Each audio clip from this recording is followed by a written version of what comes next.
நெல்லையில பேட்டைங்கிற பகுதியில சிவமதின்னு college second year படிக்கிற பொண்ணு. பிப்ரவரி 6ஆம் தேதி கல்யாணம் நடந்திருக்கணும் அந்த பொண்ணுக்கு. கல்யாணத்துக்கு முன்னாடி திடீர்னு அந்த பொண்ண வீட்ல போய் ஆஸ்பத்திரியில சேர்க்குறாங்க. பார்த்தா கழுத்துல காயம். அந்த பொண்ணு இறந்து போயிருச்சுங்கிறாங்க.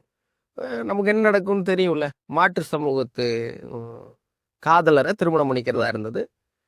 அப்பா, தாய் மாமாலாம் சேர்ந்து அந்த பொண்ண ஆணவ படுகொலை பண்ணிட்டாங்கன்னு எல்லாரும் நினைச்சிட்டு இருக்கிறப்போ, காவல்துறையில இருந்து ஒரு அறிவிப்பு. இல்ல இந்த பொண்ணு தற்கொலைச்சு. ஏற்கனவே ஆவணப்படுகொலைக்கு தனிச்சட்டம் வேணும் அப்படின்னு போராடிட்டு இருக்கிறோம். தமிழக அரசு தனிச்சட்டம்லாம் வேணாம். ஏற்கனவே இருக்க சட்டமே வலுவா இருக்குன்னு சொல்லிக்கிட்டு இருக்கு.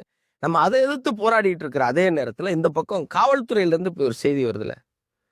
உங்கள தானே சார் நம்புறோம். சாதாரண சாமானிய மக்கள் எங்க போவான்? அந்த பொண்ணு கொலை செய்யப்பட்டிருக்குங்கிறது அப்பட்டமா எல்லாருக்கும் தெரியுத போது, எங்க போறதுங்கிற கேள்வியே இந்த சமூக ஊடகங்களும், சமூக ஆர்வலர்களும் கேட்கறாங்கல்ல. அதுக்கு முதல்ல பதில்.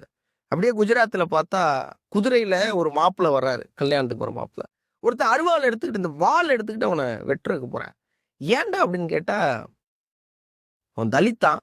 அவன்லாம் குதிரையில வரலாமாம். இந்த உலகம் எங்கேயோ நகர்ந்துகிட்டு இருக்கு. அடிப்படை மனித நேயம் இல்லாம நடக்கப்படுகிற அநீதிகளை பைல்ஸ் எல்லாம் பேசிட்டு இருக்கோம். ஆனா இன்னும் நம்ம ஊருக்குள்ள கேவலம் இந்த சாதியை பிடிச்சிட்டு தொங்குறது இருக்குல்ல. எப்ப முன்னேற போறோம்? எப்ப சக மனிதர்களை நேசிக்க போறோம்? எப்ப இந்த உலகத்தை உண்மையிலே நேர்மையான அறத்தின் பின்னாடி கொண்டு செலுத்த போறோம்? தயவுசெய்து சாதி மதத்தெல்லாம் என்னைக்கு களையிறமோ அன்னைக்கு தான் உண்மையிலேயே மனுஷன் உருப்படுவாங்கிறத நம்ம எல்லாரும் புரிஞ்சுக்கணும். அடுத்த தலைமுறைக்கு தயவு செஞ்சு சொல்லி புரிய வைங்க. சாதியோ மதமோ சோறு போடாது. மனித நேயம்தான் மனுஷனாக்குங்கிறத சொல்லி புரிய வைங்க.